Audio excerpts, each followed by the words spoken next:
morning and welcome to Rising. It never ends. We've got another great show with lots of news to digest. Jessica is here with me. Great to see you as always. It is good to be with you, Robbie. All right, let's get to it. Donald Trump tapped his one-time fierce critic, Ohio freshman Senator J.D. Vance, to be his VP. Vance is 39 years old. He's a Marine Corps veteran, former venture capitalist, and author. From Middleton, Ohio, Vance is a Yale Law School graduate who first rose to prominence back in 2016 with his memoir, Hillbilly Elegy, about growing up in Appalachia. He's been a senator since January 2023. Over the years, Vance has done a 180 on Trump. Vance had previously said that he was a, quote, never Trumper, and that, quote, you're an idiot if you voted for him. Plus, in a leaked Facebook message from 8 years ago, Vance said, quote, I go back and forth between thinking Trump is a cynical a-hole like Nixon, who wouldn't be that bad, or that he's America's Hitler. Meanwhile, this is how President Biden reacted to the news of Trump's VP pick. A clone of Trump on the issues. A clone of Trump on the issues. So I don't see any difference. Biden also tweeted, quote, here's the deal about J.D. Vance. He talks a big game about working people, but now he and Trump want to raise taxes on middle-class families while pushing more tax cuts for the rich. Well, I don't intend to let them. The Biden-Harris campaign has also been resurfacing clips of Vance expressing controversial views on abortion, Project 2025, and suggesting women stay in violent marriages. Let's watch. And this is one of the great tricks that I think the sexual revolution pulled on the American populace, which is this idea that, like, well, okay, these marriages were fundamentally, you know, they were maybe even violent, but certainly they were unhappy. And so getting rid of them and making it easier for people to shift spouses like they change their underwear, that's going to make people happier in the long term. And maybe it worked out for the moms and dads, though I'm skeptical, but it really didn't work out for the kids of those marriages. And I think that's what all of us. J.D. Vance himself is married to an accomplished lawyer who clerked for Supreme Court Justices Roberts and Kavanaugh, and also worked for a California law firm that describes itself as, quote, radically progressive. But many are also applauding Trump's pick. In a viral tweet, Senator Lindsey Graham said, quote, Senator J.D. Vance has one of the most compelling stories in American politics, overcoming so much adversity in his life. He understands the struggles of working Americans as he's walked in their shoes and has become one of their best champions.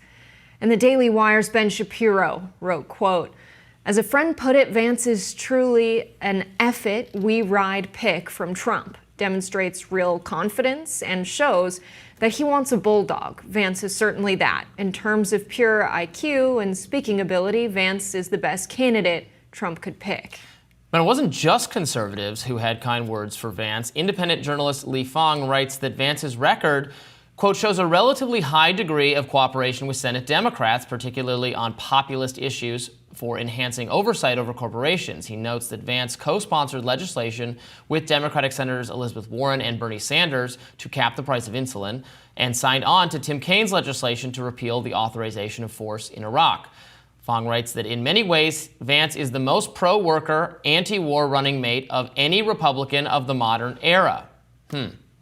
So the choice is made. We reacted a little bit to this yesterday in real time. Conservatives broadly seem extremely happy. Many of the kind of talking head liberal pundit class in full meltdown mode. I watched a couple hours of MSNBC last night. Joy Reid, Rachel Maddow, Nicole Wallace, those kinds of people were terrified of Vance, to put it mildly, saying that, and Van Jones said this on CNN as well, that Vance is actually in some ways more dangerous than Trump because he seems, despite having been a very vocal anti-Trump person himself when Trump first came on the scene, Vance seems now even more committed to much of the Trump agenda than Trump is himself, and more sort of ideologically pure in his own way, although, as I noted, his ideological purity for him is on some economic issues actually more in line with the left. Now, I know you were very critical of his, you think his rhetoric is insincere, but I did read Li Fang's, Substack about all the examples of him, doing, he seems to, he works more closely with Democrats than virtually any other Republican, funny enough, on some of these worker-related issues. You know, I've slept on it since we spoke yesterday, Robbie, and I still feel the same way about J.D. Vance. That's fine. So I think that Lindsey Graham saying he's overcome so much. He grew up working class. He has family members who have been in the opioid crisis. So do I. Should I be vice president?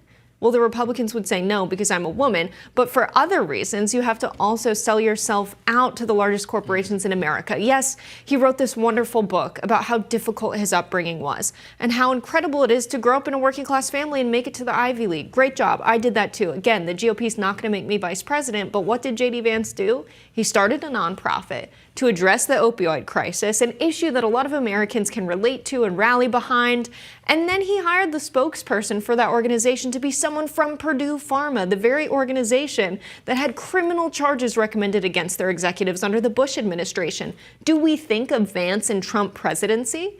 Now that we had that Supreme Court ruling overturn the sweetheart deal not to criminally prosecute them in exchange for a few $1 billion, are they going to criminally prosecute them? No, J.D. Vance is friends with them. So it's one thing to grow up working class and say you're a champion of the working class. Why? Because you went to Yale and then you worked for venture capital and now you make a bunch of money with big tech. I just don't like people who sell out their families. He seems to be very willing to do it for money and power, even with someone he really genuinely doesn't like. Well, I mean, okay, all political figures are scumbags willing to sell people out, and that's kind of par for the course. I don't think revering political figures is a good idea. I certainly don't revere the vast majority of political figures. And what I'm saying is that to the extent Vance has some different instincts from other Republicans or departs from conservative orthodoxy, he mostly does it in a way I don't like, because I don't agree with a lot of these sort of antitrust policies. But I don't know, if I were a Democrat, if I were a progressive Democrat, I think I would be happy that he's the pick because he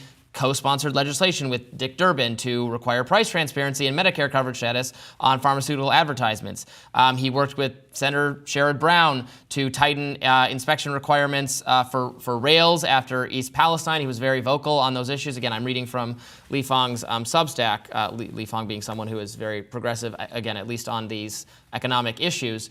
So I find it interesting that he is being kind of smeared, you might say, by mainstream media people as like the most conservative and most right-wing choice available to Trump, based solely on his personal fealty to Trump, which is a new phenomenon. You know, he said that he would have, unlike Mike Pence, if he'd been the vice president, he would have done what Trump wanted with respect to the election. I understand why that's concerning, why that's worrying to people.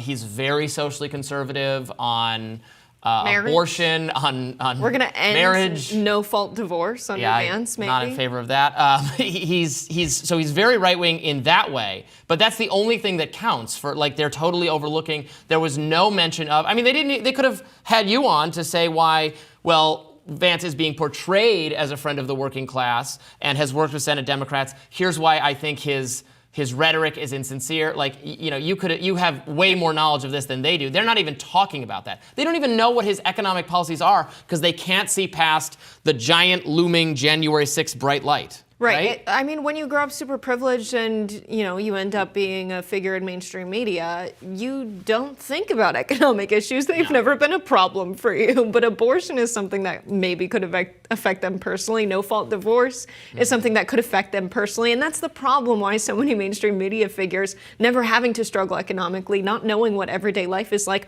are bad people to vet potential vice presidential picks. But I will say something nice about Vance. He's doing a very good job showing us within the right in America who is pro-monopoly and who is not. He was called on NPR this morning by Jonah Goldberg. I saw on Twitter, I didn't listen, a right-wing Bernie bro. So it turns out Bernie bro all along just meant populist, Robbie. Yeah. But what about the taxes? How do you feel about the prospect that Vance and Trump could again either raise taxes for middle-class Americans or not cut them as much as corporate profits? You don't like taxes? No, I'm against taxes. I want them to cut taxes for everyone. rich people, middle-class people, poor people. Poor people should pay zero taxes. Everyone should pay zero taxes. I want to, shrink that government. Well, the old saying, the Reagan era saying, we want government so small we can drown it in a bathtub. That's the way I want it. I have concerns that a Vance-type person is going to lead Trump the other way on taxes, regulation, size of government as it pertains to economics, whereas, excuse me, a more garden variety Republican wouldn't have. So this is not, this was not my favorite on like the list. You make it sound so nice. The 6 people. Garden variety Republican. Well, on the list of like the 6 people Trump was most likely to pick, Yes. I'll just be totally honest. Vance was number 6. Was my least favorite choice. I was hoping for Burgum, Glenn Youngkin, Vivek, Tulsi, people who are certainly not all the way libertarian or even would describe themselves as libertarian, but have some libertarian instincts on some issues. The only place where Vance, I think, can be credibly described as moving the party in a libertarian direction is foreign policy, which we should mention briefly. I don't think we talked about that yesterday when we brought him up. He is definitely critical of Ukraine funding. On that front, is likely to have a non-interventionist influence on Trump and on the party, and I do think that is a good thing, obviously. Now, on Israel, he seems just as hawkish as anyone else, if not more so. Which is a little terrifying. I don't think we need any more of that. I think we're also a little concerned about what the cabinet might look like. Maybe we'll hear more about that in a second. But I will say one thing that's good about this is finally people are contending with, if you're critical of big government because you don't think a group of elites should have a lot of power over everyday people in the country, you should also be critical of America's biggest corporations because they exert similar power and authority over people. Yeah, I get that, but then the solution often proposed by progressives is that, well, then we need the government to have even more power so that it can monitor and regulate and maybe break up these corporations. And it's like, well, even if the corporations have too much power, the government in the process of addressing this ends up with the most power of all and then wields that power, I would argue, in ways that are not beneficial to the American consumer, that are sometimes bias, like the things conservatives worry about with big corporations, like censorship, for instance, which is a legitimate issue. It's an issue we talk about on the show a lot. That it's like, well, so you think I agree that's a problem, but then the answer put up by the progressives is to have more progressive bureaucrats in charge of the speech restrictions online, which is going to end up being worse than the corporations' policies would have been in the first place, as we saw from the Twitter files and everything, where, as it turns out, the corporations themselves had no great lust for censorship. They were being extorted to do it by government forces. But maybe we'll get a national referendum vote on whether or not to break up big monopolies in America, and we're going to get PragerU videos like, here's why monopolies are actually kind of good. Our analysis. It's going to be really fun. Well, Monopoly the board game, that's a terrible game. Very easy to win it every time. Just buy the red and orange properties and don't upgrade your houses to hotels. You want 3 on each, and then you run out of the supply and nobody else can upgrade their stuff. You win every time. More Rising right after this. Breaking, a video has just been leaked of former President Donald Trump talking to RFK Jr. about the assassination attempt. This is recent conversation. He also mentioned what he had talked about with President Joe Biden when Biden called Trump to check in on him after the attempted assassination. Let's listen to some of that. I agree with you, man. Something's wrong with that whole system. And, it's a doctor issue, Frank. Remember I said I want to do small doses. Small doses. When you feed a baby, Bobby, a vaccination that is like 38 different vaccines, and it looks like it's meant for a horse, not a 10-pound or 20-pound baby. It looks like you should be giving a horse this. And do you ever see the size of it, right? It's this massive. And then you see the baby all of a sudden starting to change radically. I've seen it too many times. And then you hear that it doesn't have an impact, right? But you and I talked about that a long time ago. And anyway, I would love you to do something. And I think it'll be so good for you and so big for you. And we're going to win. We're going to win. We're way ahead of the guy. And, he's interesting. It was very nice, actually. He called me. And he said, how did you choose to move to the right. So I guess that's, people said, if I was looking straight on, right? He said, I said, I was just showing a chart. I didn't have to tell him the chart was on all the people pouring into our country, right? But I just turned my head to show the chart, and something whacked me. It felt like a giant, like the world's largest mosquito. And it was a bullet going right. What do they call that? An AR-15 or something? That was a big gun. Those are pretty tough guns, right?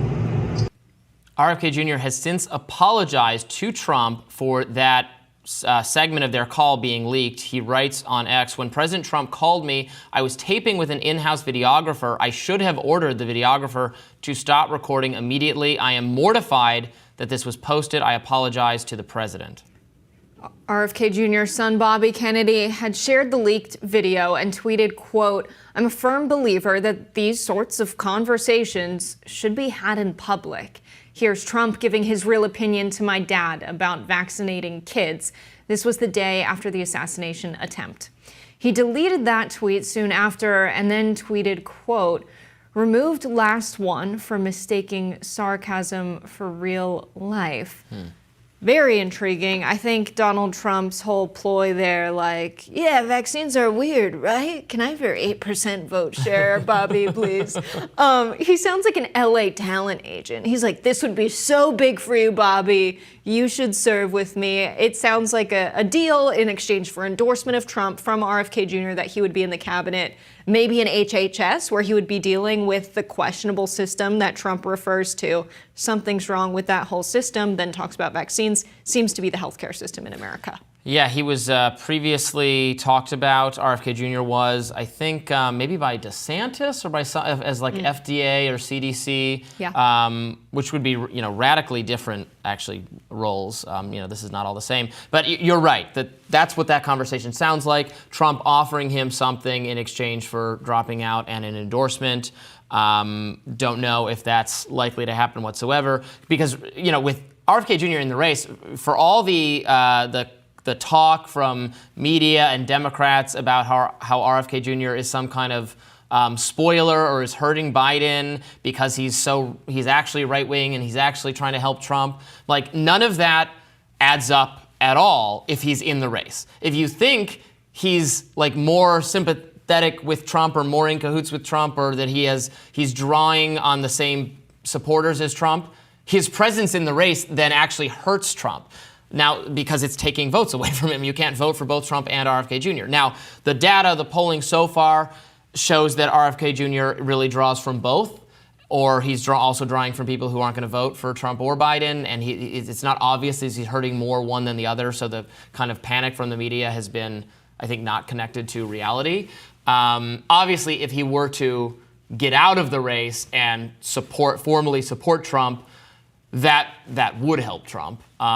I have no idea whether he's even considering doing that. He has maintained so far that he's not, that he wants to be president, that he doesn't think Biden or Trump are fit to serve an additional term, and that he is working, he's spending money, he's making an effort to get on the ballot in all the states. So I don't know that kind of deal is going to happen. It was interesting, though, to hear Trump, privately try to reassure RFK Jr. that he shares his attitude on some aspects of vaccination, wondering if too much vaccination can be overwhelming or unhealthy for babies. Specifically, that was a view that Trump was taking there. I think Trump actually may have weighed in on the vaccines causing autism idea that I should say is not accepted by most medical experts. I think he said that some years ago.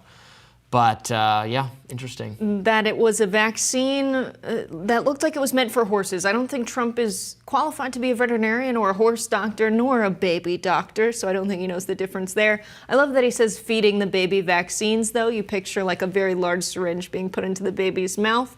It just, he also says he got small doses, that he negotiated with the doctor, only give me half of that. I don't think that's, I don't think a doctor would do that. It is the case, right, that for the COVID vaccine, at least, some medical experts have said, not for babies necessarily. I mean, babies are at incredibly low risk of a negative COVID health outcome anyway, so they are not the priority group to vaccinate. For teenage males between a certain age, because of the still low but not totally negligible risk of myocarditis, some medical expert, Fauci has even Fauci said this at one point, that, well, if you're concerned about that, why not a half dose for this age group?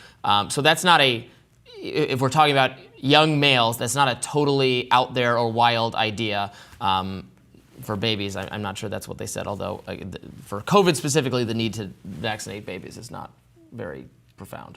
We also did get some insight into what the phone call looked like between Biden and Trump after the shooting. Yes. Hilarious that Trump says he was actually very nice, as if Biden's going to call, be like, I'm going to beat you, bozo, and then hangs up. What was he expecting him to I'm be coming for mean the after other he ear. got shot? Yeah. But interesting when he said that Biden asked, why did you choose to move to the right? I thought that meant politically, because Trump used to be a New York liberal, but it's almost like Biden's asking for tips on how to dodge a bullet from Donald Trump. But it sounds like they had a pretty genuine conversation, a genuine exchange. Glad you're all right. Crazy situation. But Donald Trump describes the bullet. It sounded like a giant, like the world's largest mosquito. And it was a bullet. What do they call that? An AR-15 or something? That's a big gun. Hilarious description. That's a very human reaction. I mean, that might very well be, he's a poet. He's describing it as a giant mosquito. I can imagine that is what it sounds like. A poetic metaphor. Yeah. Yeah, I mean, a very scary situation. Amazing that it grazed his head and barely hit his ear. I mean, that is amazing. I'm not sure we fully appreciated that yesterday, because I want to say this without sounding crazy, but the reality that he was struck by an assassin's bullet, but he was just grazed by it. He's not in any serious harm. He has a bandage on his ear. We're going to talk about that later in the show. That's the kind of thing that, when this happens in action movies or something, the protagonist, the bullet just goes past you or something, and lightly grazed. That doesn't happen in real life. It's you got shot or you didn't. Maybe it doesn't, Robbie, and maybe it was all staged. Well, right, that's not what I'm trying to say. I don't think it was staged. Maybe that's what it absolutely Biden's wasn't. saying. I mean, even if you... Biden's how'd you choose to move to the right? I don't know. Yeah, and even if you were trying, let's say you believed in the wildest conspiracy theory about this, that this was a the Secret Service allowed this to happen, or let's say you think this was a false flag.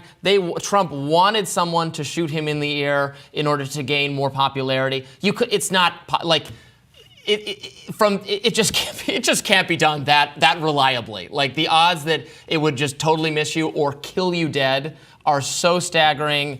You don't think the brave men and women in the U.S. military have a precise shot, Robbie? Not with an assault rifle. Yeah. Not with an AR-15, I mean. Maybe with an Armalite rifle, Robbie. a sniper rifle, perhaps. Yeah. No, still no. You would not. But we haven't seen the bullet. How do we know? Yeah. Well, and we know this guy is not a professional sniper either. He was kicked out of he was not allowed to join the gun club in high school, is what the reporting has said. Obviously, we're still waiting for more details about the shooter. Right. All right, we've got a lot more to discuss today on the show. Stay tuned, more Rising right after this. Shocking new details about the Secret Service's failure to protect former President Trump from the gunman on Saturday are emerging. CBS reports that a local law enforcement officer with direct knowledge of the incident said 3 snipers were stationed inside the building the shooter used in his attack. Now, one of the snipers inside the building saw the gunman looking up at the roof, observed it, and he disappeared, then came back, at which point one of the snipers took a picture of the gunman. By the time other officers came for backup, the gunman was already on top of the building, according to CBS. Bystanders who saw the gunman on the roof were calling out to police for nearly a minute and a half before shots started firing. It was ultimately a Secret Service sniper that killed the gunman. Now, Secret Service Director Kim Cheadle gave ABC News a very curious explanation for why there was no sniper stationed on the roof itself. She said, quote, "That building in particular has a sloped roof at its highest point, and so there's a safety factor that would be considered there that we wouldn't want to put somebody up on a sloped roof." Huh? Now, the FBI is continuing its investigation and has searched through the gunman's phone, conducted over 100 interviews, and searched through his home and vehicle where 2 explosive devices were found. On the day of the shooting, Crooks told his father he wanted to go to a shooting range and asked to borrow his father's AR-15 rifle, according to ABC News. The father said it wasn't an unusual ask. Homeland Security Secretary Alejandro Mayorkas was asked whether he believed this was a failure by Secret Service. Take a listen. Do you agree that it was a failure? You said this cannot happen, but first and foremost, before you make sure you make the changes, you have to acknowledge what a failure this was. Kate, when I say that something like this cannot happen, we are speaking of a failure. We are going to analyze through an independent review how that occurred, why it occurred, and make recommendations and findings to make sure it doesn't happen again. Now, President Biden has ordered an independent review of security at the rally. And in good news for RFK Jr., President Biden also directed Mayorkas to give RFK Jr. Secret Service protection. Plus, congressional committees, including the House Committee on Oversight and Accountability and the Senate Homeland Security and Government Affairs Committee, announced investigations into the security failures that led to the assassination attempt. The first hearing about the shooting is scheduled for Monday, July 22nd, with the director of U.S. Secret Service, Kimberly Cheadle, who we also quoted in that interview. She also said in that same interview with ABC that they sought assistance from local counterparts for that outer perimeter where the building was. But I do think it's not enough to say, like, we outsource that to local police and that's why there was an assassination attempt. They've got to change the way they do that. She says the buck stops with me, but I'm not stepping down. Yeah, this is giving me serious flashbacks to Uvalde, the mass school shooting where the shooter was trapped, had barricaded himself in a classroom with children and teachers who were shot and were dying, and the cops waited outside the door and waited and waited and waited and waited, despite receiving phone calls from the dying children inside the room that their people were still alive and needed immediate medical attention, despite the training for police officers in that exact situation being to that's the job. I mean, they're heroes when they do their job to put themselves in harm's way for the rest of us. But what the training is don't wait, don't negotiate, don't treat it as a hostage situation. You rush the shooter. That is the lesson since Columbine. When it happened with Columbine, police didn't know how to handle that sort of thing. But in every subsequent case, you're supposed to engage the shooter, not wait for backup, not formulate some plan, engage the shooter. And horrific misbehavior transpired there. In this case, obviously it is still early and we are still investigating and we're still trying to understand what went wrong. But the idea that you wouldn't put a sniper on the roof where the shooter actually ended up using, because the roof was sloped. I mean, it wasn't so sloped you couldn't get up there. The shooter was up there and was able to get a shot off and nick Donald Trump. So it couldn't be that precarious a position or that dangerous a position because the guy was up there and was able to do what he had come to do, failing, thank goodness, by a matter of inches. So that is, and then the snipers were in the building. In the building? They got to be on top of the building. It was an obvious, like if you look, I am no expert on security procedures or details. I'm sure you probably aren't either, Jessica. And I think anyone looking at a map of that area would go, that roof looks a little like the right vantage point for a would-be assassin. And you would think that they would have had the foresight to do something about that. So she has offered, this Kimberly Cheadle person has not given us any reason to be reassured that the actions of the police were good here. So I'm very, there are a lot of questions for her still to answer, but this is shaping up to look like an absolute cluster F. Right. Yeah, they should have had someone on another roof that wasn't sloped that had access to that route or a clean shot to that roof, because at the end of the day, this shooter, Thomas Crooks, ended up injuring 2 people and killing 1 person. Yeah. And Corey Compatore, I don't know how to say his last name, he lost his life. Yeah. Yes, that day.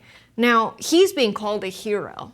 The heroes that were supposed to be there that day were the Secret Service and the local police officers. That's how you earn the title of hero when you agree to do the job, where you unfortunately do have to lay your life on the line. There are circumstances where you might feel an immediate threat because your target that you need to neutralize has an AR-15, but you can't earn the title of hero without the heroism. You have to do something in a situation like that. And the fact that nothing was done, and it reminds us of Uvalde, and the amount of money we're spending on police, I think a lot of people are questioning how public safety can happen in a way where we guarantee that the officers that are serving are good people that are willing to really do the job when the situation calls for them to do the hardest parts of their job. Yeah, and I don't mean to discount that it takes real courage to risk your life.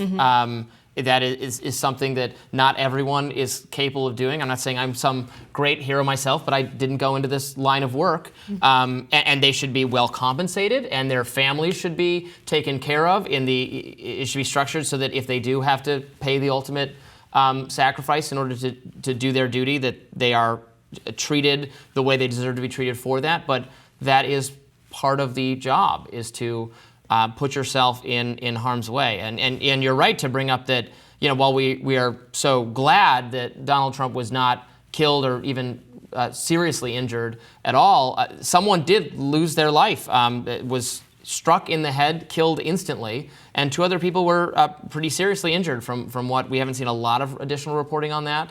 But so this was not an incident that was consequence-free. Someone died because potentially they did not do their job well enough. It certainly seems like they didn't. And it seems like obvious problems were missed here. As the days pass since the Saturday of the assassination attempt, we're getting more and more reports that officers went up to the roof, saw the guy, have taken pictures of the guy. They knew he was there. This is a very different circumstance from when we hear local officers using deadly force. It's more dangerous to serve a no-knock warrant when the people inside are potentially armed than it is to shoot someone from a distance who is on a roof with an AR-15 rifle. They could have directed Secret Service to take out the target, as they ultimately did. There was a course of action they could have taken there, and it's strange to me that local law enforcement is more quick to use excessive force on unarmed civilians than an armed assassin at a presidential rally. That's insane to me. Just to follow up before we go, I'm seeing some video footage now on social media of the roof that the snipers who took out the shooter, that they fired from, that they were positioned on, is absolutely itself sloped. So the idea that you couldn't have police on a sloped roof is just that's not true. They were on a sloped roof. They were on a different roof that had, it doesn't look like it's more sloped than the other one. It looks, if anything, less or equal. It's not significantly different. So that is just a total BS excuse, and she needs to answer a lot more questions about it. More Rising right after this. Trump is having a big week, which is leaving President Joe Biden wondering what he should even do about it in terms of the campaign. The Democratic presidential campaign has pulled attack ads directed at Donald Trump after the failed assassination attempt of the former president by a shooter at his Pennsylvania rally on Saturday. The Democrats suspended a $50 million advertising campaign and pulled television ads that had been planned to attack Donald Trump. A campaign that was already in disarray over Biden's age problem was sent into further confusion after the shooting. Previously planning on verbally attacking Trump over the next few months, Biden changed tones. This weekend, in a Sunday afternoon speech, the president told the country, quote, "We are fellow Americans. We must stand together." He also pleaded for all people to lower the temperature in our politics. The Biden campaign told staff members to, quote, refrain from issuing any comments on social media or in public, and to pause any proactive campaign communication across all platforms and in all circumstances until we know more. Joe was also sent to visit Austin, Texas this week to commemorate the 60th anniversary of the Civil Rights Act of 1964, but that was called off after Saturday's attack. The White House has not given a new date for Biden's visit. Meanwhile, for the past few weeks, replacing Biden was all Democrats were talking about, but after Trump's rally, those conversations have been put on pause. A source in the Democratic Party told NBC News, quote, "They were having a very bad political day, and then we had this supernova event. Now it's frozen. If you're an advocate for how do we tell the old man it's time to go, it's really hard to have that conversation publicly. This event blocks out the sun right now." A new YouGov general election poll finds Trump taking the lead in the key battleground states, but the same poll finds Democratic Senate candidates taking the cake in the battleground states of Arizona, Michigan, Nevada, Wisconsin, and Pennsylvania. So I don't think anyone's surprised that we see Trump up in the polling nationally. Are Democrats just ignoring that? Is that why the conversation's put on pause? I get that this is a supernova event, but so is having a president that's so old people are questioning if it's Parkinson's. Yeah, it's fascinating that the attempted assassination of Donald Trump has temporarily just ended almost entirely the very serious conversation that was happening about trying to replace Joe Biden. Now, as I've said many times on this show by now, I always predicted that Biden would not be replaced because he's just not going to exit the ticket. He can just hold on. This was always going to be a tough sell, but they had not deployed every method they had of trying to force him off the ticket yet. You know, people like Nancy Pelosi, for instance, were still on the level of, well, it's his decision and we'll support whatever he does. And then they're told, well, he made his decision, he's staying. And they're like, well, it's his decision, whatever he says, I'm with him. They could have escalated to, he's got to go. More Senate Democrats, House Democrats could have said that. More donors could have turned on him. There could have been more pressure. I don't think any of that would have worked, but they hadn't tried it yet.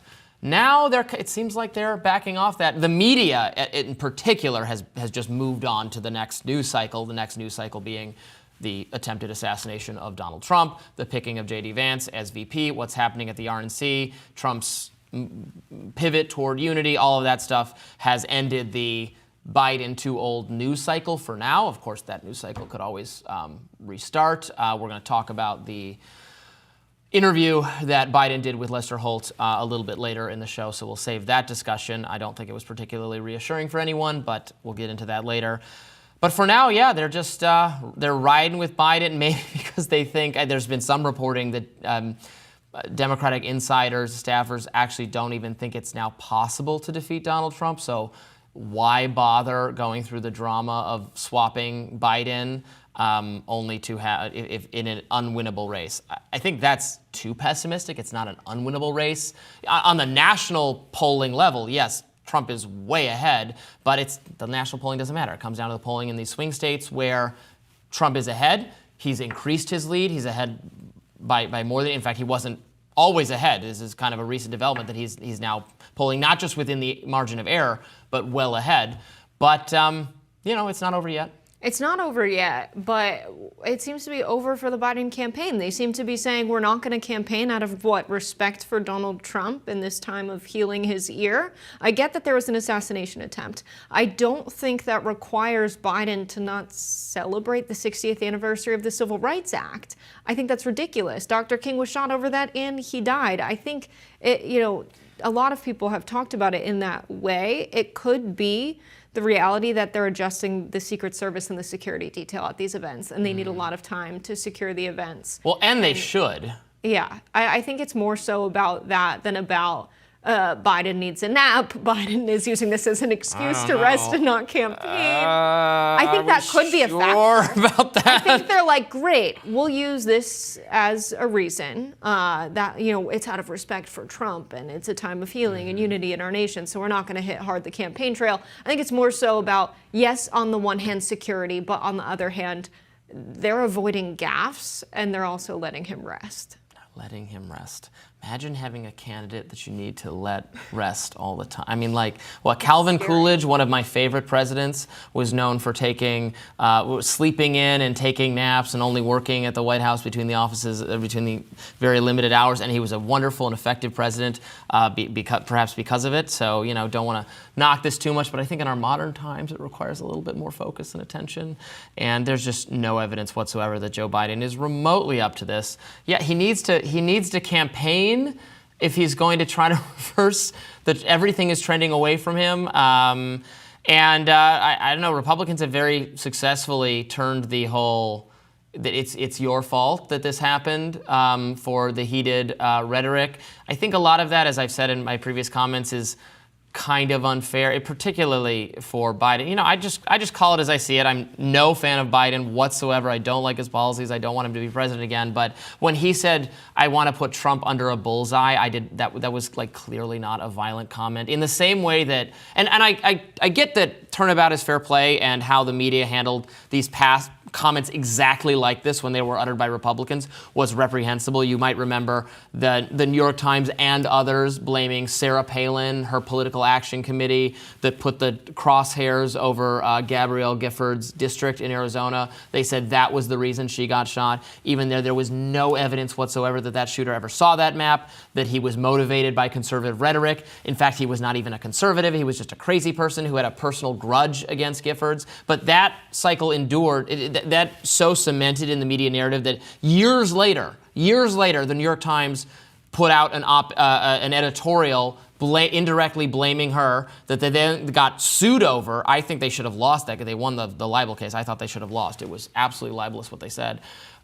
So look, I get it, but my response to all that was like, that is dumb and wrong and unfair. So now for Republicans to go after Biden for the same thing is also dumb, wrong, and unfair. Got to say it. It just is. Yeah, I would like to see what we're seeing in the polling in the Senate become reality. I'd like to see the PRO Act pass, but I think the lesson that the Democrats can take away from that is that the senators that are running, or potential senators that are running, are promising that if it's a bill that's written, I'll say, that they will enshrine the right to abortion into law at the national level. And this has become the biggest contention when it comes to Congress this election cycle, is they're promising that they will protect a women's right to abortion nationally. And I think that's really bringing people, to support these folks for the Senate. They would like to see that happen. You have to promise concrete policies in order to win an election. You can't just say democracy's in peril. And so that's a lesson that I hope they'll learn. We've got more Rising after this. Well, President Donald Trump made his first appearance since the assassination attempt at the RNC in Milwaukee yesterday. Let's watch. And I had to start again. Just my children and my wife. Thank my lucky stars. And I'm proud to be an American, where at least I know I'm free. I won't forget the men who died, who gave that right to me. And I gladly stand up next to you and defend her still today. 'Cause there ain't no doubt I love this land. Sing it! God bless the USA!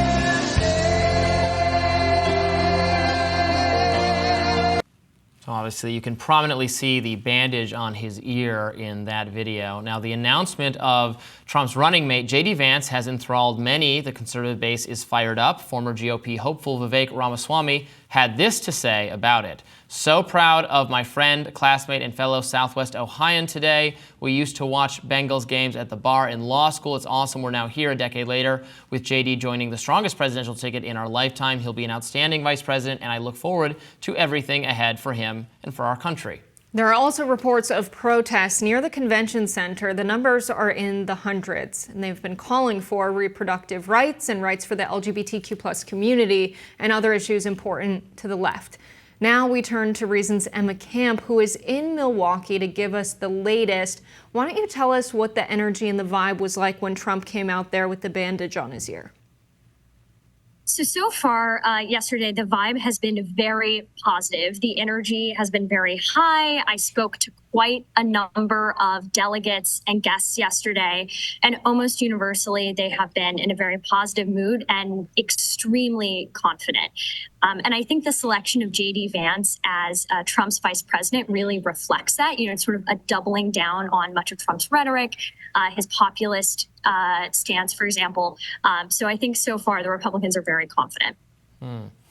So, you know, give us a sense of, is this energy, you know, what are you hearing from people when you talk to them? Is there confidence that Donald Trump is going to be reelected? Is there blaming, by the way, of Democrats and Biden and their rhetoric for what happened to Trump over the weekend? Obviously, that's been something that J.D. Vance and others have suggested on social media. And are they expecting or wanting Trump, when he does speak, to, you know, pivot to kind of national unity? Some reporting has suggested that, you know, he's rewritten his speech or refocused, or have the speeches so far feel like they're different speeches than they were going to be last week before the assassination attempt.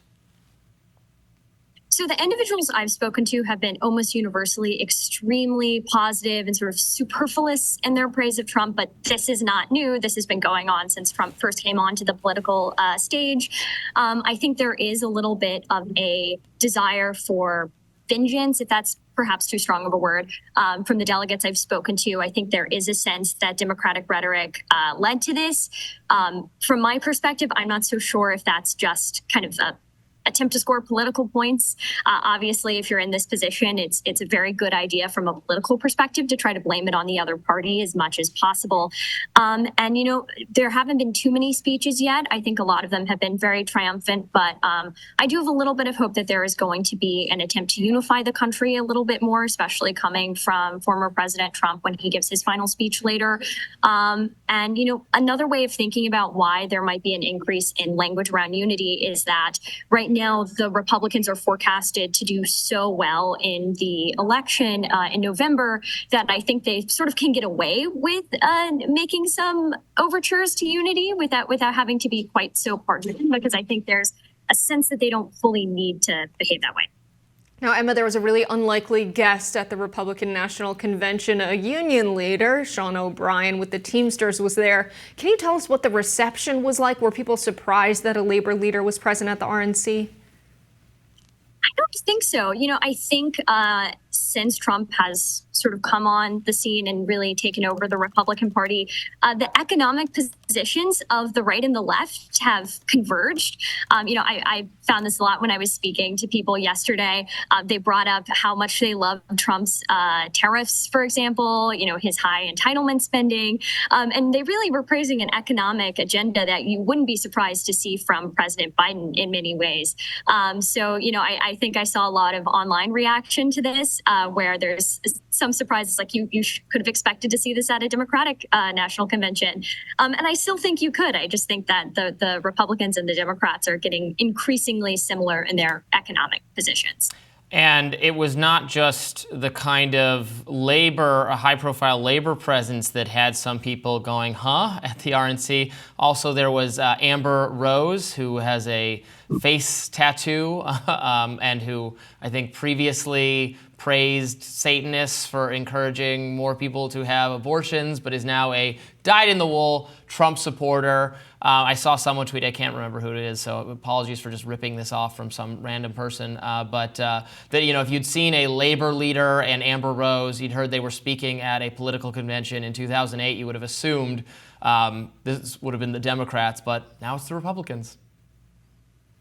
Yeah, that I believe is the tweet I was thinking of when I was talking earlier about the economic agendas of the Democrats and the Republicans. You know, I guess when it comes to Amber Rose, everybody needs their celebrity endorsements.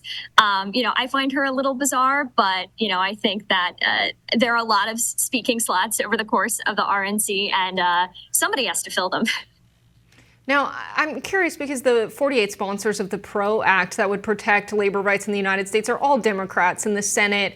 Donald Trump has cut taxes permanently for corporations on corporate profits, while Biden has proposed raising them as a means to pay for big progressive policies. It seems to me that the economic policies of the two parties couldn't be more different. I'm curious if you're hearing something different from Republican figures in Milwaukee there, Emma? So I think you're right to bring up taxes, but Trump, for example, has proposed a 10% tariff on all imports, which is extremely protectionist, and I think it fits with a lot of the priorities that Democrats have. So, obviously they're not exactly the same quite yet, but I do think there is this increasing backing away from the sort of economic conservatism, the fiscal conservatism that has marked the Republican Party before 2016.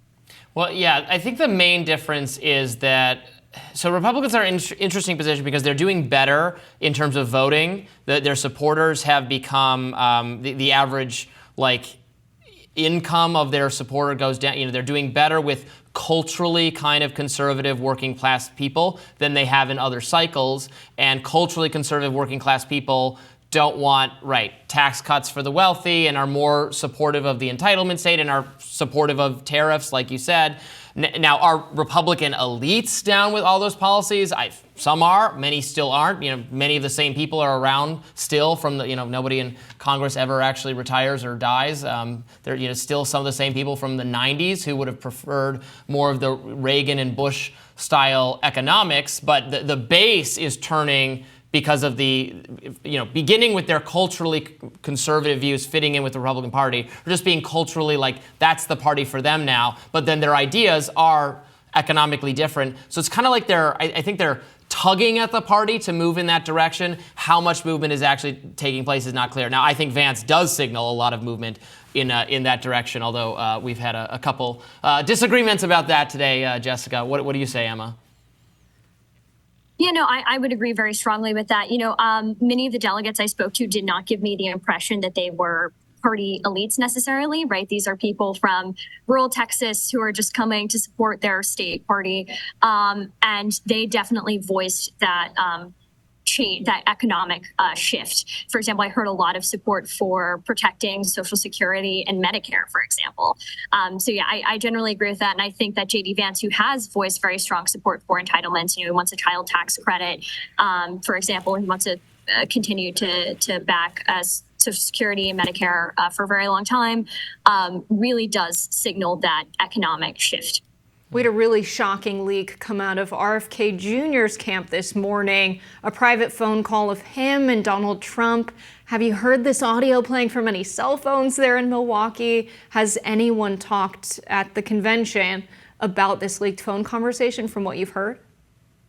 Not from what I've heard. I haven't heard RFK Jr. mentioned all that often. I think the only time someone said his name is I was working on a video where I asked people to try to convince me, a Trump skeptic, to vote for Trump, and somebody suggested that I should vote for RFK instead if I didn't like either Biden or Trump. But that's really been it. But the day is young, so I'm interested to see if people are familiar with that going forward.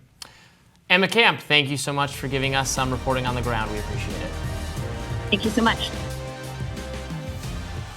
President Joe Biden sat down for an interview with NBC News anchor Lester Holt on Monday, and the pair got into a wide range of topics, including the shooting of Donald Trump at his rally over the weekend, President Joe Biden's debate performance and mental acuity, and also rhetoric in the Republican and Democratic parties. Now, Biden asked why the media doesn't spend more time covering Trump's, quote, lies.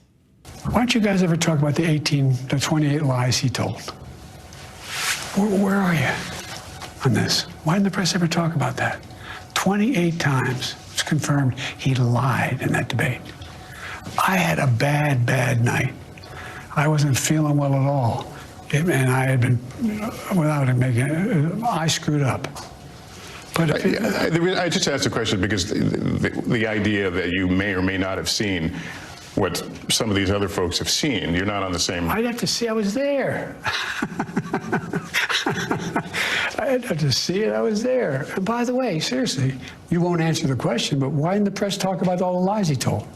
Well, I haven't heard anything about that. We have reported many of the issues that came up during that. Holt questioned Biden on his remark last week, calling to put Trump in the bullseye. You said it's time to put Trump in the bullseye. There's some dispute about the context, but I think you appreciate that. I didn't say crosshairs. I was talking about focus on. Look, the truth of the matter was, what I guess I was talking about at the time was, there was very little focus on Trump's agenda. Yeah, the term is bullseye. It was a mistake to use the word. I didn't say crosshairs. I meant bullseye. I meant focus on him. Focus on what he's doing. Focus on his policies. Focus on the number of lies he told in the debate. Focus. I mean, there's a whole range of things that, look, I'm not the guy that said, I want to be a dictator on day one.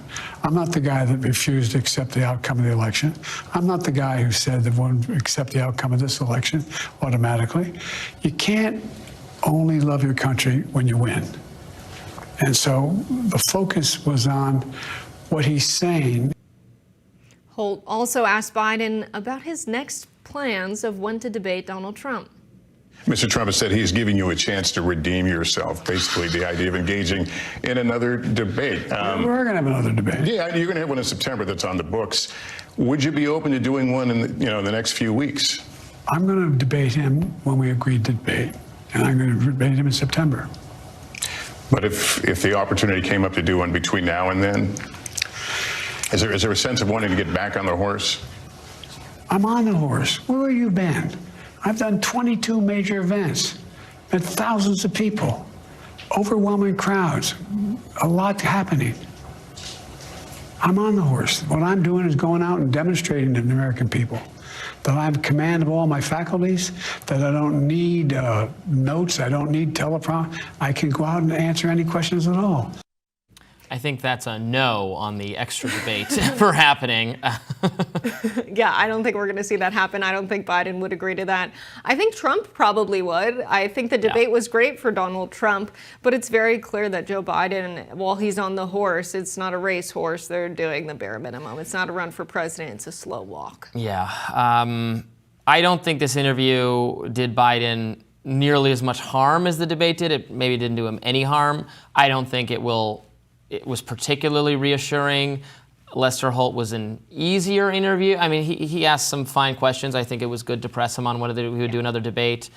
He did press him about his performance. And then Biden did the thing that we were told when Trump did it is like a crime against freedom and speech and the media.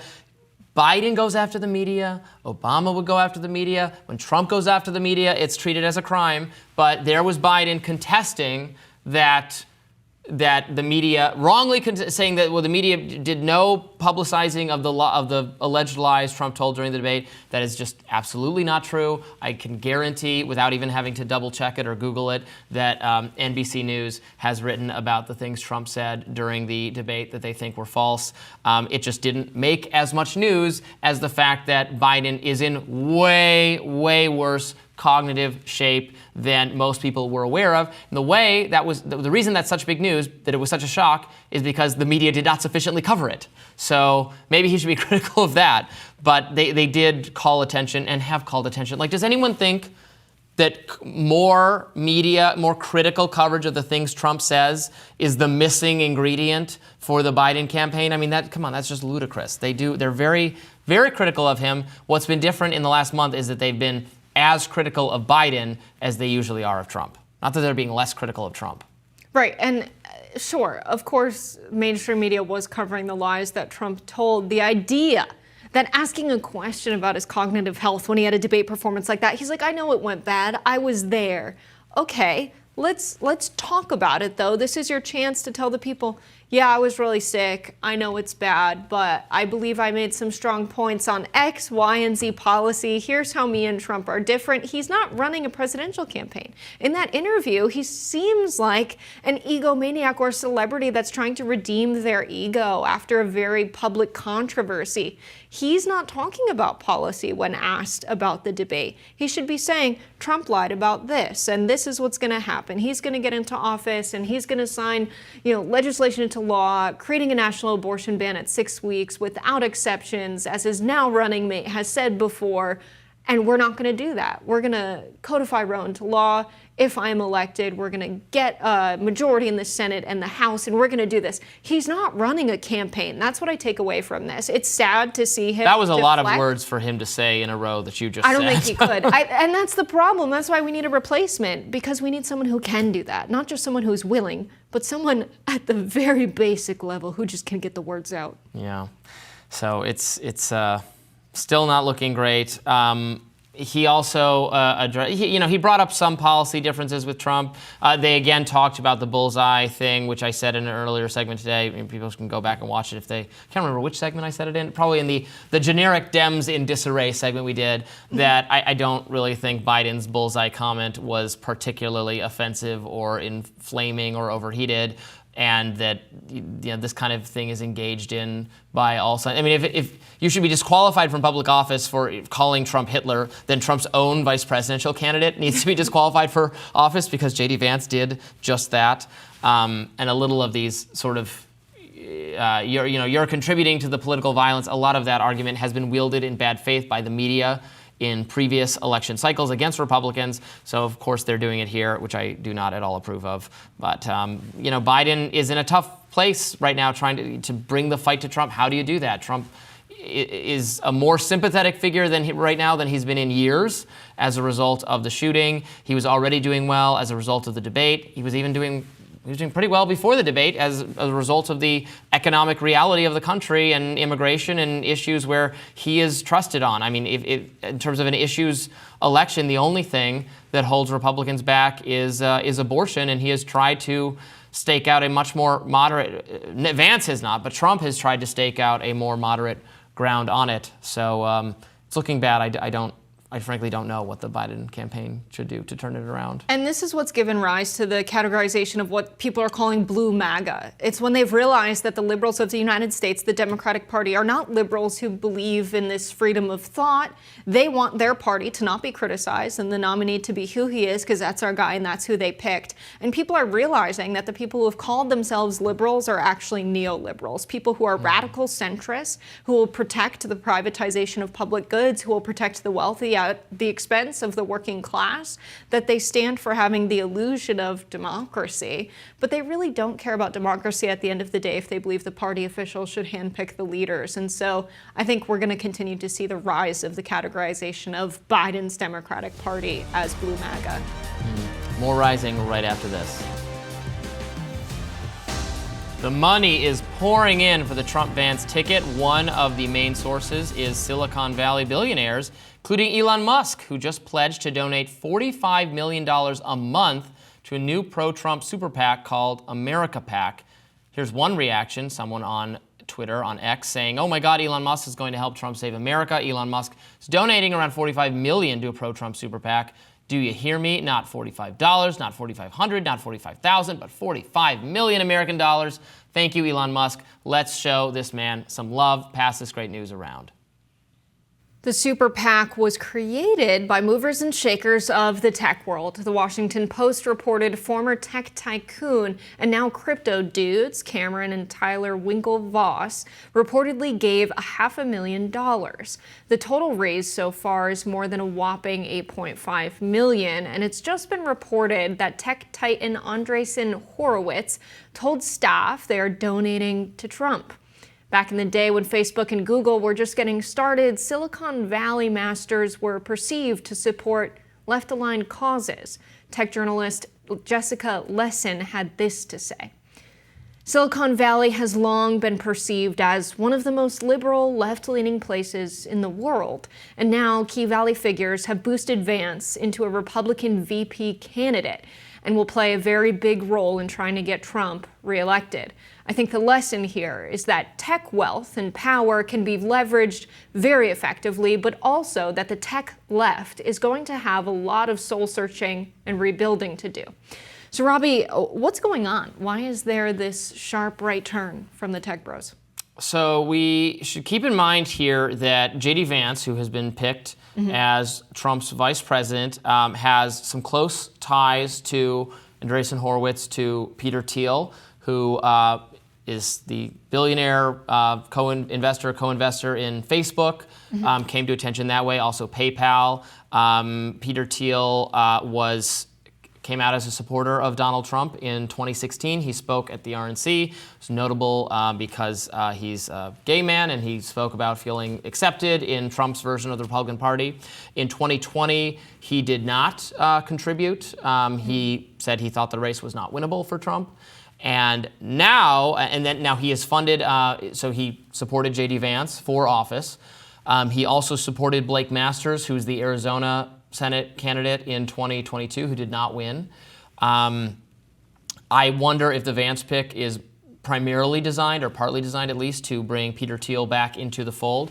It is true that Vance, because of his background in the tech venture capitalist sector, is well liked by a lot of these tech figures, even though at the same time he's very much ideologically has taken a kind of, not an anti-tech, but an anti-big tech. He's called for breaking up tech companies. He supports the work that he's praised Lena Khan, who's the Biden administration FTC leader, who has brought action against countless big tech companies, is a kind of a crusading anti-big tech person. So that's a very interesting turn of events. Elon has been coming around to the right, over the course of time. He started by he was supporting Ron DeSantis. Remember, DeSantis announced on Twitter that he was doing his campaign.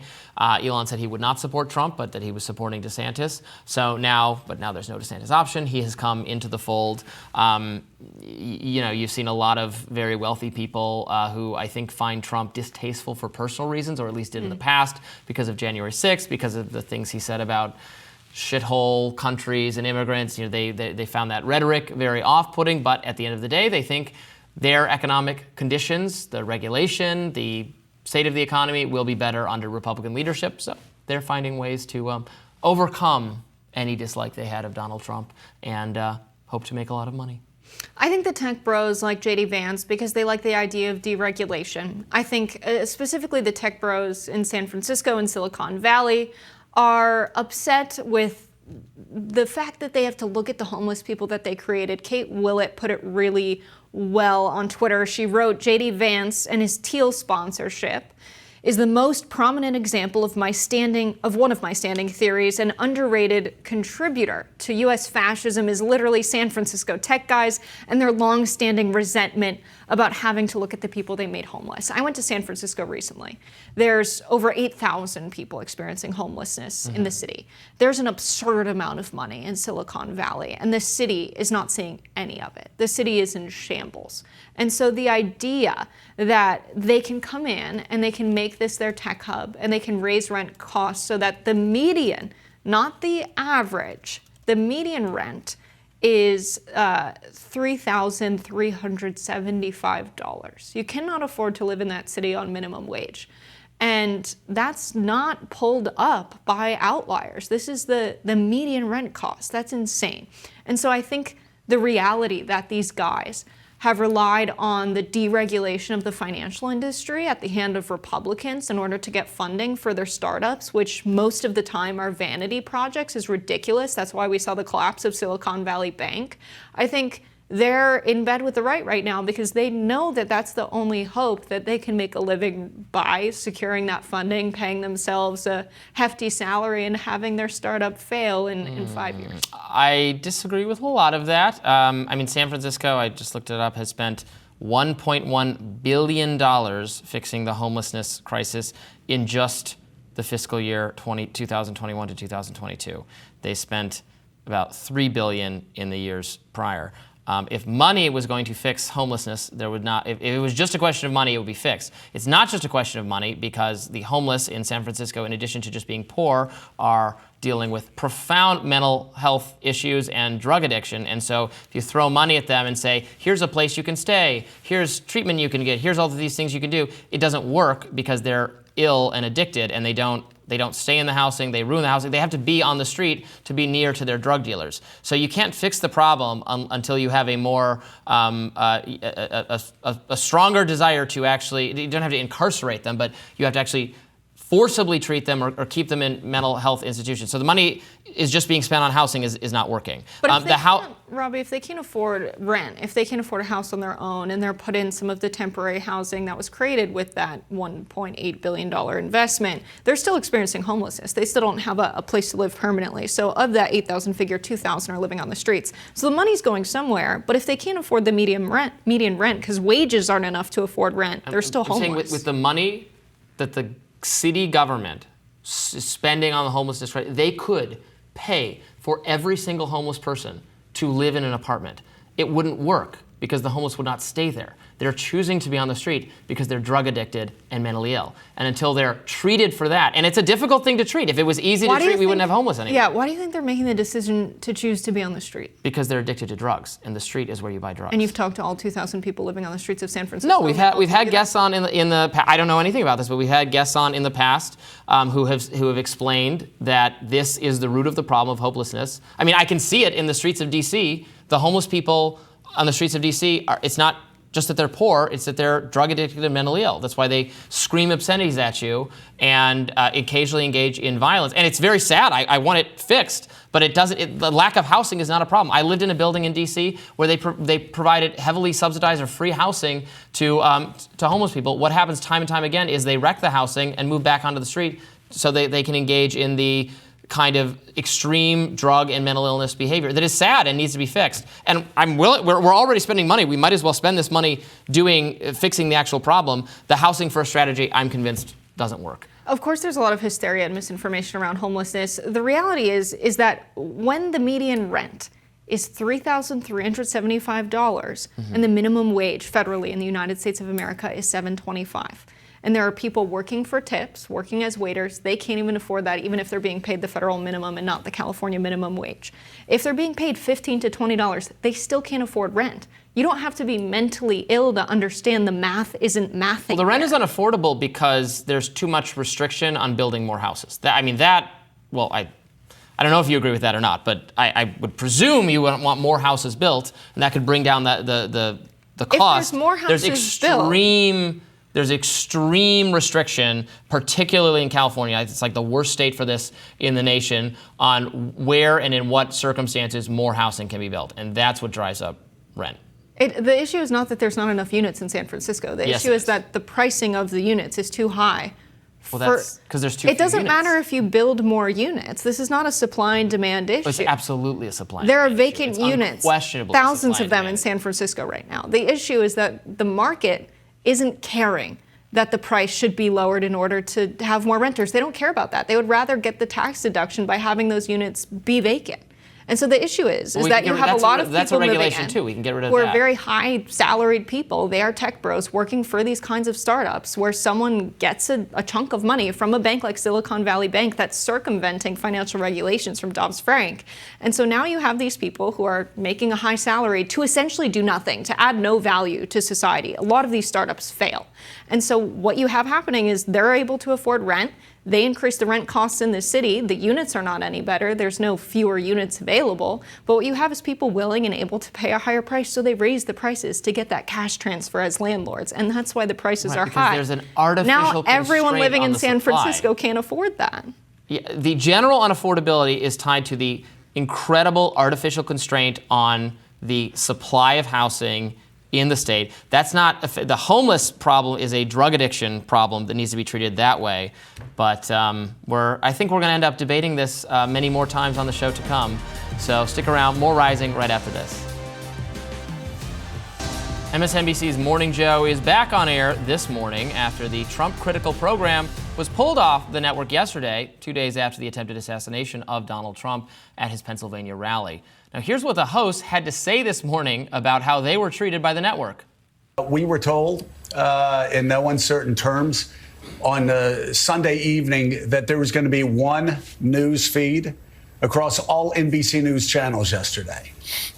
The Today Show would be Lester Holt, other people that you worked with on Sunday, and that was going to be one news feed across all NBC News channels, that we were going to stay as a network in breaking news mode throughout all day yesterday. That did not happen. We don't know why that didn't happen. Our team was not given a good answer as to why that didn't happen, but it didn't happen. We were also told it was going to happen throughout the day. And I guess after there was such a strong blowback about yesterday morning, I guess they changed their plans. And so those plans changed as well. So it didn't. We've talked about it off the air. We'll talk about it on the air because we talk about everything on the air. We were very surprised. We were very disappointed. And if we had known that there wasn't going to be the one news feed from NBC News across all NBC News channels, Willie, we obviously would have been in yesterday morning. We are here today, going through a lot, catching up a little bit, but we want to be here for our audience, and we know you trust us, and we have ultimate respect for you guys. So we are here today. I wish we'd been here yesterday. Yeah, we all wish we would have been here yesterday. We still would like to figure out exactly why there wasn't that one news feed. A CNN report from yesterday suggested the decision to pull the program was to avoid any comments that could be seen as inappropriate following the assassination attempt. But NBC News denied this claim, telling the Washington Post that the decision was part of a broader strategy with a singular news feed. And to be clear, I don't know if it came up in that clip. I might have missed it if it did. But they said, Joe and Mika said, if next time we're told there's going to be a news feed replacing us, they can get somebody else to host the show. So they threatened based on this. They were led to believe the whole network was not doing its regular programming. They were doing live feed coverage of the RNC. When they realized it was just them, they got really upset, and they said, if you ever do that again, we're both going to quit. So I thought that was interesting. And then NBC itself is saying the reason they took them off the air was not because they were afraid that their commentary was going to be provocative, anti-Trump stuff. Now, that excuse doesn't make any sense because I think Joe and Mika know that is why it was, because it didn't change. The rest of the program for the day wasn't interrupted by anything else.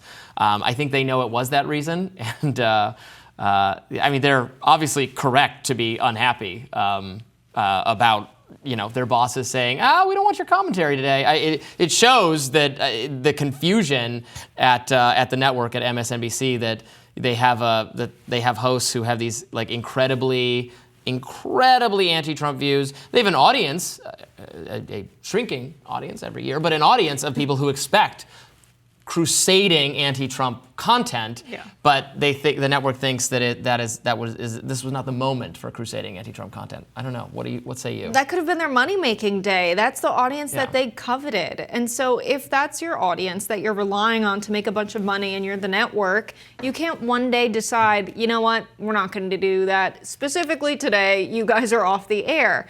If that's the audience you depend on, a decision like this is bad business. Yeah. If you created a show where the hosts were staunchly anti-Trump, bleeding heart liberals, and that's your audience, this would have been the day where they would have watched every clip from you guys. And so it's very clear that there's a level of power that mainstream media has over the narrative. And a lot of people like news anchors because they trust certain people. They like getting their news from certain reporters. They've read a lot of their work. They understand their perspective and their values. And I think there's a tension at the networks who have traditionally really enjoyed having a lot of control over what their hosts are saying through a teleprompter, not letting them talk like we do on this show.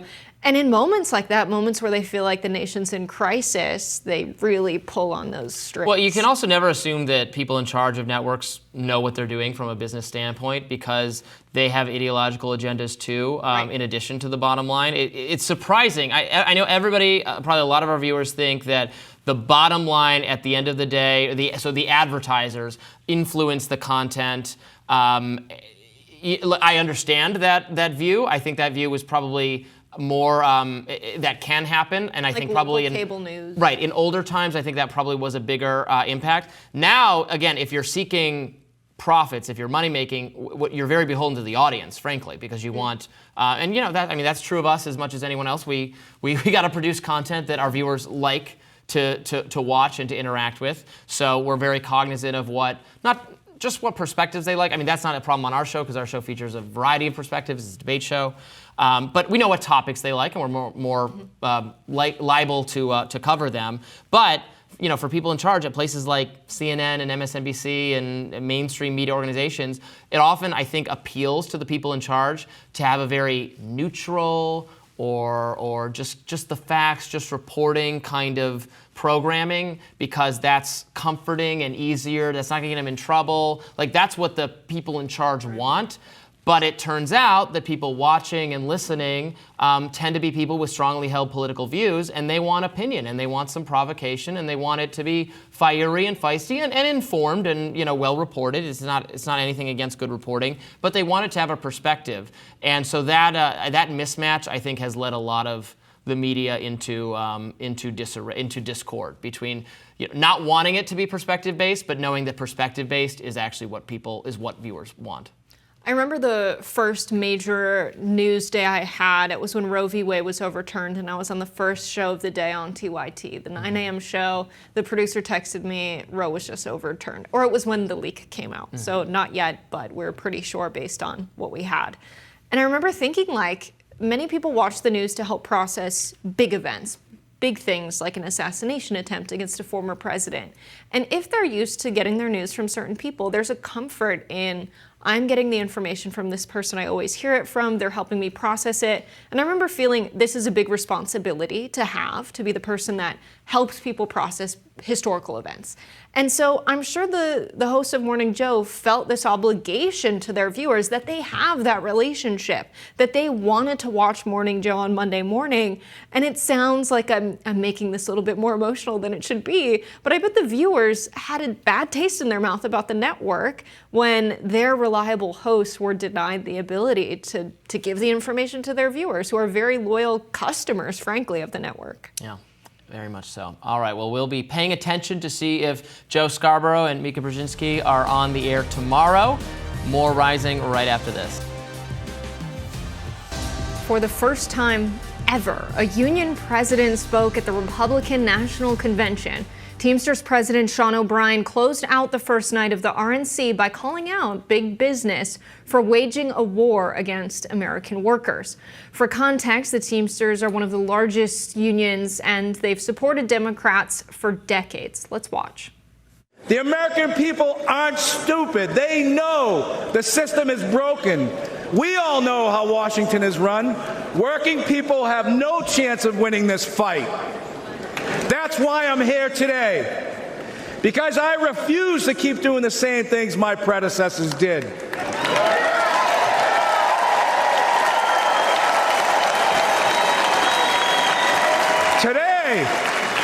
Today, the Teamsters are here to say we are not beholden to anyone or any party. O'Brien also advocated for a bipartisan coalition to support American workers and added that the Teamsters aren't interested in whether there's a D or an R or an I next to the name. They just want to know what the candidate is doing to help American workers. Now, the Teamsters have yet to endorse a presidential candidate. Many reacted to the fiery speech online. TYT's Anna Kasparian tweeted, quote, Sean O'Brien's RNC speech wasn't just historic because it was something you never hear at the RNC. I don't expect anyone in the party to take corporate greed to task. That didn't happen historically and it won't happen now. I do expect workers to do it through organized labor power. Labor is nonpartisan. A speech like that helps energize workers. Popular X user Greg Price wrote, quote, the president of one of the largest labor unions in the country is speaking at the Republican National Convention about how Amazon and the Chamber of Commerce are ripping off workers while praising J.D. Vance and Josh Hawley, the realignment in action. So this was historic. This has not happened before. My understanding is the Teamsters did endorse Ronald Reagan in '84, although they didn't speak at the convention. But it is almost always the case that the labor unions endorse the Democrat, which they might do here. They've just not endorsed anyone yet. I do think it is reflective of an attempted realignment of what I said in an earlier segment of workers, of labor, working class people being more socially and comfortably, socially comfortable around Republicans and sort of a conservative ethos, and the Republican Party doing better over time, vis-a-vis the person of Donald Trump, Republicans pulling in more of those voters. Whether that will result in different policies does remain to be seen, and I do appreciate your skepticism that the Republican Party is actually shifting gears and is going to suddenly have all this pro-worker legislation, although I do think J.D. Vance has certainly a record more that direction than just about any other Republican. Right. You had Sean O'Brien there really making the case in prime time, saying that the elites have no party. The elites only care about their balance sheet. And to say that in a room of elites is very bold. Sean O'Brien used his time well at the RNC, and this is definitely going to put pressure on Republicans to have more progressive labor policy. The 48 sponsors of the PRO Act to protect the right to organize for literally unions has 48 sponsors in the Senate that are Democrats, 0 that are Republicans. And so it's good to have a labor leader there saying, hey, you guys could get these votes. They're up for grabs if you embrace a labor agenda. Now, of course, because the party is beholden to big tech, to CEOs, to big business, people who want to cut corporate profits, they still hold on to this idea that one day trickle economics will work. It will not, but at least this will push them a little bit left on labor policy, and that really opens a window for Democrats to be more staunchly supportive of unions and organized labor in the country and push an agenda that would be better for the working class than what the Republicans and Democrats have been doing. Right, because it is also the Democrats. Obviously, there's a lot of corporate pressure within the Democratic Party as well. You know, it's different. Sometimes it's different CEOs lobbying Democrats, but CEOs nonetheless. The Democrats are increasingly the party of maybe not. I think the very, very wealthiest people tend to be Republican.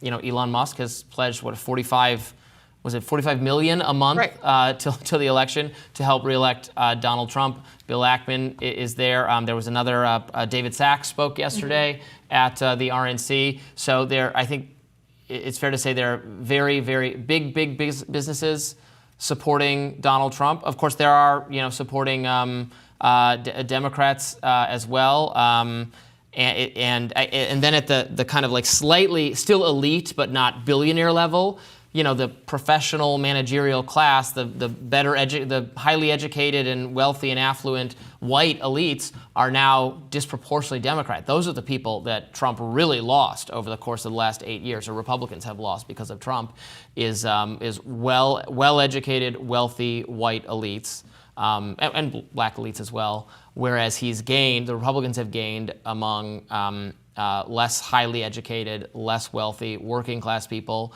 in the suburbs and in rural America, in the Midwest, et cetera. So whether that compels the party to eventually have a different political agenda remains to be seen. Obviously, Donald Trump and Joe Biden are both very enthusiastic about tariffs as one economic policy that I'm not particularly a fan of, and I don't think they work very well. And in fact, they just, in my view, and in the views of many economists, just end up raising prices for American consumers without having much offsetting positive impact.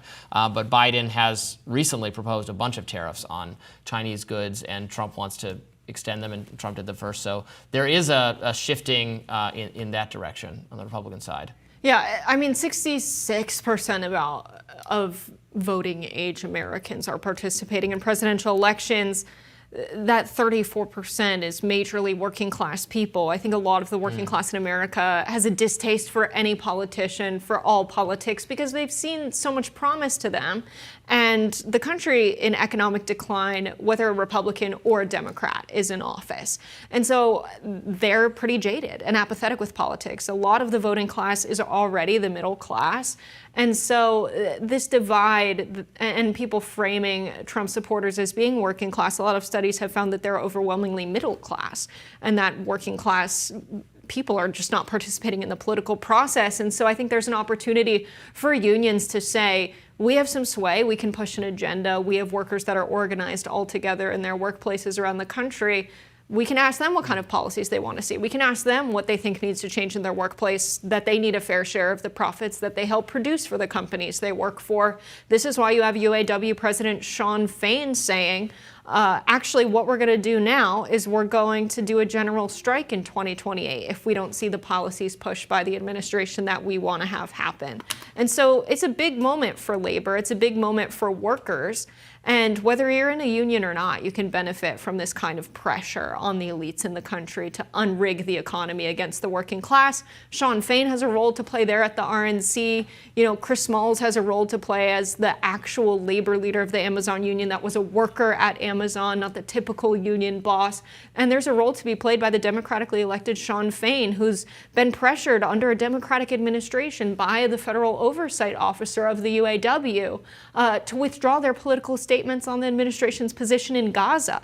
And so we've seen Republican and Democrat administrations not be particularly friendly to the political power of unions, and it's good to flex that power wherever you can.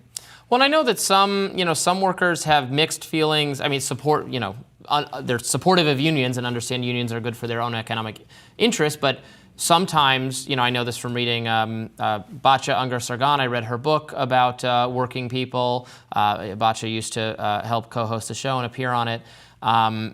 She said in her book, she says that some workers feel that union leadership has let them down in the past, or has been too explicitly engaged in larger political battles that don't pertain to working people. And many workers are Republican, increasingly Republican, and maybe took some umbrage at the union leadership being reflexively pro-Democrat, instead of saying that, no, if you want us to support you, you need to really earn our support. You need to propose policies that are good for our members. So what I read this is as an attempt to, even if they're ultimately going to endorse Biden or Democrats, is to extort more, is to get more out of them. Say, you can't take us for granted. We're not going to be just automatically in your camp without you doing anything for us. Yeah, we've also had Sarah Nelson with the airline workers be one of the main union leaders that's challenged both Republicans and Democrats with this pay-for debate. We're going to pay for all of the policies that our country needs through raising tariffs, through raising taxes, through taxing the rich. And Sarah Nelson has firmly said the people who study the monetary system the most are economists like Stephanie Kelton, like Randall Wray, financial experts like Warren Mosler, and they're clearly saying that the Congress has the power of the purse. We can afford to spend money so long as we are not spending dollars into an economy where our real productive resources are already put to use.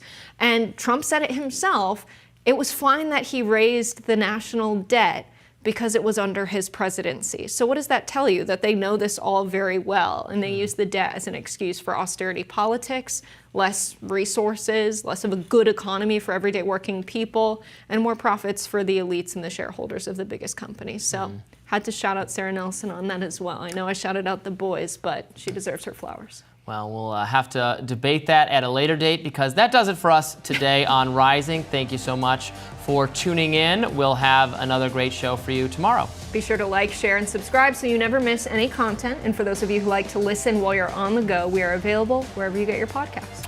See you tomorrow. Bye, y'all.